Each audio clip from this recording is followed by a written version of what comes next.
নমস্কার বন্ধুরা, আমার ঘরকন্যা চ্যানেলে আপনাদের সকলকে জানাই স্বাগত। একটা তরমুজ ছিল, তরমুজটা খাওয়া হয়ে গেছে। তরমুজের খোসাটা প্রতিদিনই ফেলে দিই। আজকে ভাবলাম তরমুজের খোসাটা ফেলে না দিয়ে রান্না করে দেখি, খেতে কেমন স্বাদ হবে তা আমার জানা নেই। আজকে প্রথম দিন, একটু টেনশনও লাগছিল, তাই খোসাটা এইভাবে একটা পিলারের সাহায্যে ভালো করে ছাড়িয়ে নিচ্ছি। আপনারা পিলারের সাহায্যে এইভাবে ছাড়িয়ে নিতে পারেন, তা না হলে বঁটিতেও এইভাবে ছাড়িয়ে নিতে পারেন। তরমুজের খোসার সবুজ অংশটা ভালো করে বঁটিতে ছাড়িয়ে নিয়ে এইভাবে কিউব শেপ করে, মানে চার চৌকো শেপ করে কেটে নিচ্ছি খোসাটা। এইভাবে সবুজ অংশটা ছাড়িয়ে নিচ্ছি, তারপরে ছোট ছোট চার চৌকো শেপ করে সমস্ত খোসাটা আমি এইভাবে কেটে নেব। আজকে প্রথম দিন এই তরমুজের খোসা রান্না করব, তার জন্য কিন্তু মনের মধ্যে একটা হালকা টেনশন কাজ করছে। রান্না তো করব, যদি খেতে না ভালো হয় পরিবারের সকলে তো খারাপ ভাববে, এইটা ভেবে যে কি রান্না করলে খেতে তো তেমন ভালো হলো না, নিজেই খেতে পারবো তো, এইটা মনে হচ্ছে।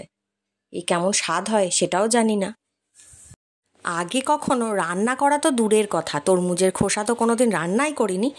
তরমুজের খোসা রান্না করে মানে খাওয়াও হয়নি, আমি কোনোদিন খাইও নি তরমুজের খোসা রান্না। তো সেই কারণে মনের মধ্যে টেনশন অবশ্যই আমাদের কম বেশি সকলেরই হয়, আশা করি। তো এইভাবে সমস্ত তরমুজের খোসাগুলো আমি কেটে নিচ্ছি, এরকম চার চৌকো শেপে, মানে কিউব শেপ করে এইভাবে কেটে নিচ্ছি।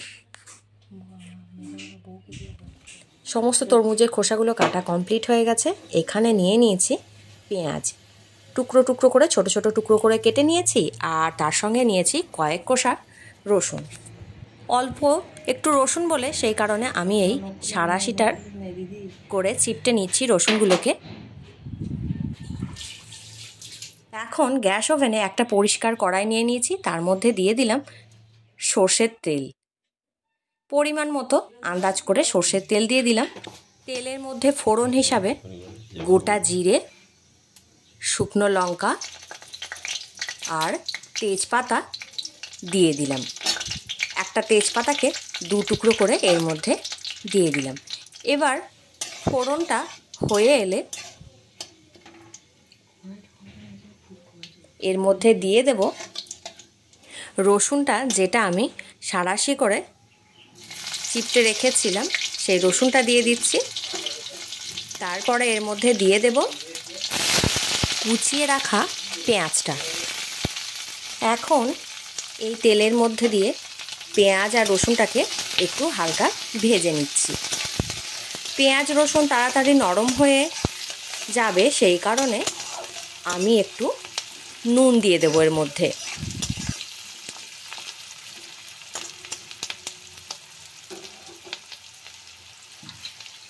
স্বাদ মতো আন্দাজ করে নুনটা দিয়ে দিলাম।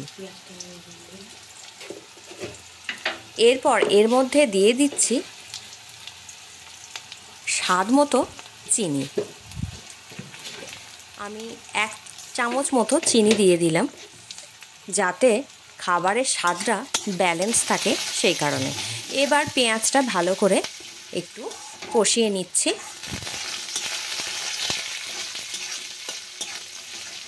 এখন এর মধ্যে দিয়ে দিচ্ছি একটু আদা, একটু জিরে আর অল্প একটু ধনে, একসঙ্গে করে আমি শিলে মশলাটা বেটে নিয়েছি। সেই মশলাটাই আমি এখন দিয়ে দিলাম, আর মশলার বাটি ধোয়া জলটাও আমি এর মধ্যে দিয়ে দিলাম। এখন এর মধ্যে আমি দিয়ে দেব পরিমাণ মতো হলুদ। এখন এই সমস্ত উপকরণ আমি ভালো করে কষাতে থাকবো, মানে মশলাটা আমি ভালো করে এখন কষাতে থাকবো। মশলাটা কষানো হয়ে গেছে। এখন তরমুজের খোসাটা ভালো করে ধুয়ে নিয়েছি, ধুয়ে নিয়ে এখন এর মধ্যে দিয়ে দিলাম। টুকটুক করে রাখা তরমুজের খোসাটা এর মধ্যে দিয়ে দিলাম। এখন এই মশলার সঙ্গে ভালো করে আমি এভাবে বেশ কিছুক্ষণ কষাতে থাকবো। বেশ কিছুক্ষণ সময় ধরে এভাবে কষালাম। তারপরে অল্প একটু জল দিয়ে এখন একটা ঢাকনা দিয়ে বন্ধ করে দিলাম। আঁচটা কমিয়ে দিলাম। আঁচ কমিয়ে 10 মিনিট পর ঢাকনা খুলে দেখছি, দেখুন এটা থেকে কতটা জল বেরিয়েছে। দেখলাম সেদ্ধ হয়েছে নাকি খোসাগুলো। তো অলমোস্ট সেদ্ধ হয়েছে, কিন্তু জলটা যেহেতু মরেনি আর মনে হচ্ছে যেন 80% কুকড হয়েছে, এখনও 20% সেদ্ধ হতে বাকি আছে। আমি এভাবে দেখে নিলাম সেদ্ধটা কেমন হয়েছে। খুন্তির কানাটা করে একটুখানি দেখে নিলাম। ভালো করে একটু নেড়ে দেওয়ার পর, যেহেতু সেদ্ধ হতে বাকি আছে আর এই জলটাও এখনও ঠিকঠাক মরেনি, সেই কারণে আবার একটু ঢেকে দিলাম 5 মিনিটের জন্য। 5 মিনিট পর ঢাকনা খুলে দেখছি জলটা অনেকটাই কমে এসেছে।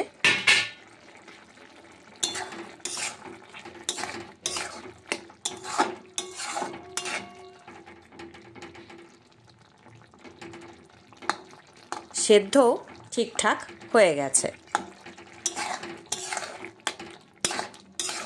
তো এভাবে একটু ওপর নিচ করে ভালো করে নেড়ে দিচ্ছি।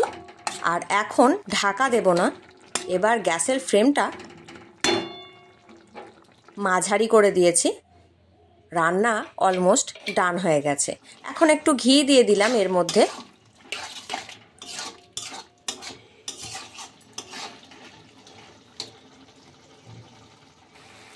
আর এখন দিয়ে দিচ্ছি একটু মিট মশলা, স্বাদ বাড়ানোর জন্য।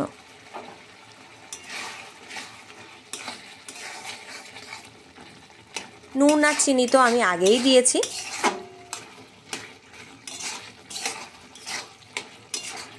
এখন এভাবে একটু ভালো করে নেড়ে নিচ্ছি। রান্না অলমোস্ট ডান হয়ে গেছে।